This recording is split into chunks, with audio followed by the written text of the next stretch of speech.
একসাথে একমতে আমরা কর্মচারীদের জন্য সর্ববৃহৎ কর্মসূচি দাবি আদায়ের কর্মসূচি মে মাসে আলাপ আলোচনার ভিত্তিতে দিব ইনশাল্লাহ।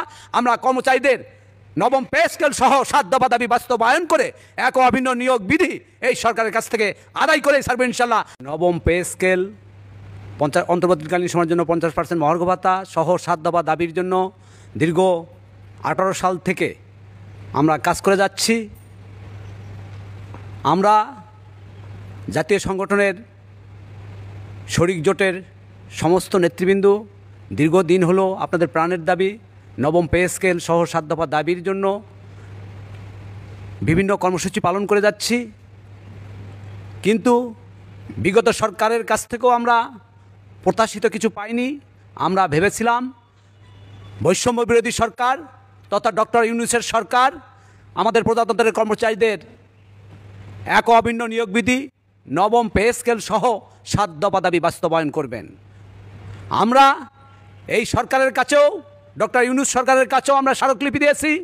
আমরা প্রত্যাশিত ছিলাম আমাদের নেতৃবৃন্দকে ডাকবেন, আমাদের সাথে আলোচনা করে কর্মচারীদের দাবির বিষয়, আমাদের মধ্যে কর্মচারীদের মধ্যে বৈষম্যের বিষয় নিরসন করবেন। আমরা হতাশা ব্যঞ্জিত হয়েছি। আমরা আগামী মে মাস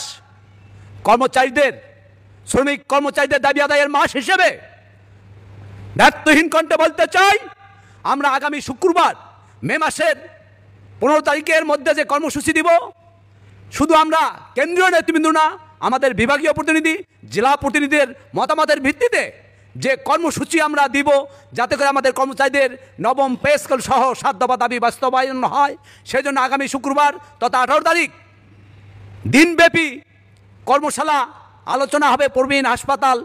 প্রবীণ হিতৈষী সংঘ আগারগাঁও হাসপাতালে আমরা জেলা পর্যায়ের প্রতিনিধি, বিভাগীয় পর্যায়ের প্রতিনিধি, ঢাকা শহরের সকল দপ্তর প্রতিষ্ঠানের সম্মানিত সকল সভাপতি, সেক্রেটারি সহ বেসিক সংগঠনের প্রতিনিধি, আমাদের জাতীয় পর্যায়ের যে সংগঠনগুলি এখনও আমাদের জোটে আসেননি তাদেরকে সবিনয় অনুরোধ জানাচ্ছি, আসুন আমরা প্রজাতন্ত্রের কর্মচারীদের দাবি আদায়ের জন্য এক কাতারে এসে একসাথে একমতে আমরা কর্মচারীদের জন্য সর্ববৃহৎ কর্মসূচি দাবি আদায়ের কর্মসূচি মে মাসে আলাপ আলোচনার ভিত্তিতে দিব ইনশাল্লাহ।